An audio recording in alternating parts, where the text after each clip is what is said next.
Assalamualaikum warahmatullahi wabarakatuh. Di abad 3 Hijriah, tahun 804 Masehi, lahirlah seorang ulama besar, seorang waliullah, seorang kekasih Allah yang bernama Syekh Abu Yazid Al-Bustami. Dia dilahirkan di kota Bustam, wilayah negara bagian Iran. Masyarakat setempat memanggilnya Syekh. Setiap malam, dia selalu bermunajat kepada Allah Subhanahu wa Ta'ala.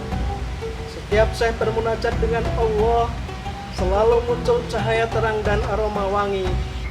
Masyarakat di sekitarnya sudah paham betul kalau Syekh sedang bermunajat dengan Allah Subhanahu wa Ta'ala, dengan dibuktikannya munculnya cahaya terang dan aroma wangi di sekitar area masjid.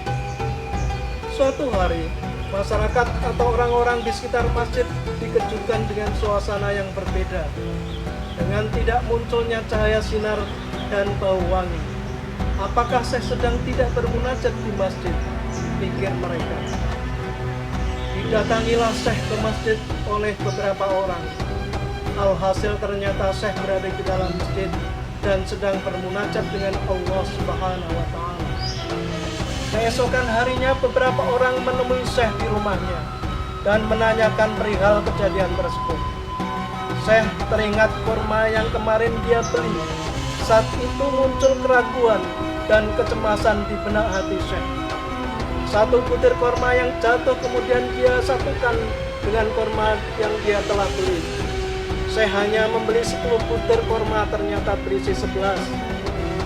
Ketika itu Syekh Abu Yazid Al-Bustami langsung mendatangi pedagang kurma yang berjualan di seberang sana. Sesampainya di sana, Syekh bercerita, "Tuan, kemarin saya membeli kurma di tempat ini sejumlah 10 butir. Ternyata sesampainya di rumah saya hitung kembali bertambah 1 sehingga menjadi 11 butir." "Betul Pak, 1 butir kurma yang Bapak ambil itu masih milik dagangan saya." Seketika itu Syekh merogoh koceknya dengan membayarnya dan meminta pedagang kurma itu untuk menghalalkannya. Pedagang kurma tersebut tersenyum dan mengiyakannya. Keesokan harinya, Syekh Abu Yazid Al-Bustami bermunajat kembali. Kejadian yang dialami Syekh Abu Yazid merupakan teguran dan sekaligus peringatan Allah Subhanahu wa Ta'ala terhadap hambanya yang saleh, yang menyebabkan tidak diterimanya amal tersebut oleh Allah Subhanahu wa Ta'ala. Dari cerita tersebut di atas, kita dapat mengambil pelajaran bahwa perkara yang samar-samar dalam agama disebut syubhat, yang tidak jelas asal-usulnya, tidak jelas halal dan haramnya, patut dan perlu kita hindari untuk tidak kita lakukan atau kita kerjakan.